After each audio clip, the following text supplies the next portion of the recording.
வணக்கம். ஆகாஷ்வாணி புதுச்சேரி செய்திச் சுருக்கம் வாசிப்பவர் நாராயணசாமி. மகாத்மா காந்தியின் அமைதி, சகிப்புத்தன்மை மற்றும் நேர்மை ஆகியவை மனிதகுலத்திற்கு உத்வேகம் அளிப்பதாக குடியரசுத் தலைவர் திருமதி திரௌபதி முர்மு தெரிவித்துள்ளார். தேசத்தந்தை மகாத்மா காந்தியின் 156வது பிறந்தநாள் நாளை கொண்டாடப்படுவதை ஒட்டி அவர் வெளியிட்டுள்ள செய்தியில், தீண்டாமை, கல்வி அறிவின்மை, போதைப்பொருள் மற்றும் சமூக தீமைகளை ஒழிப்பதற்காக அவர் தமது வாழ்க்கையை அர்ப்பணித்ததாகவும் கூறியுள்ளார். 11வது உலக பசுமை பொருளாதார உச்சிமாநாடு இன்று துபாயில் உள்ள உலக வர்த்தக மையத்தில் தொடங்கியது. 30க்கும் மேற்பட்ட நாடுகளைச் சேர்ந்த 3300க்கும் மேற்பட்ட கொள்கை வகுப்பாளர்கள், வணிக தலைவர்கள், முதலீட்டாளர்கள் உள்ளிட்டோர் பங்கேற்றனர். 2 நாட்கள் நடைபெறவுள்ள இந்த மாநாட்டில் நிலையான வளர்ச்சி மற்றும் பசுமை மாற்றத்தை மேம்படுத்துவது குறித்து விவாதிக்கப்பட உள்ளது.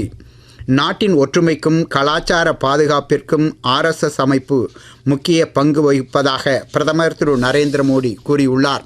புதுடில்லியில் நடைபெற்ற இந்த அமைப்பின் 100ஆண்டு விழா கொண்டாட்டங்களில் கலந்து கொண்டு உரையாற்றிய அவர் இவ்வாறு தெரிவித்தார். மேலும் RSS அமைப்பின் பங்களிப்பை குறிக்கும் வகையில் தபால் தலையையும் நாணயத்தையும் பிரதமர் வெளியிட்டார்.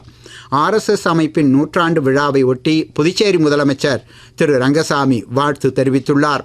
தேசிய பாதுகாப்பு, சமூக நல்லிணக்கம், ஜனநாயகம் மற்றும் கலாச்சாரத்தை பாதுகாத்தல் ஆகியவற்றில் இந்த அமைப்பு மேற்கொண்டு வரும் பணிகள் பாராட்டுக்குரியது என்று அவர் தெரிவித்துள்ளார்.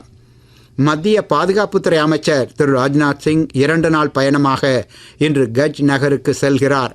புஜ்ஜில் உள்ள இராணுவ மையத்தில் நடைபெறும் கலாச்சார நிகழ்ச்சியில் பங்கேற்கும் அவர் நாளை தசரா பண்டிகையை ஒட்டி லக்கினாலா இராணுவ முகாம் வளாகத்தில் நடைபெறும் பாதுகாப்பு பயிற்சியை பார்வையிட உள்ளார். இத்துடன் இந்த செய்திச் சுருக்கம் நிறைவு பெறுகிறது.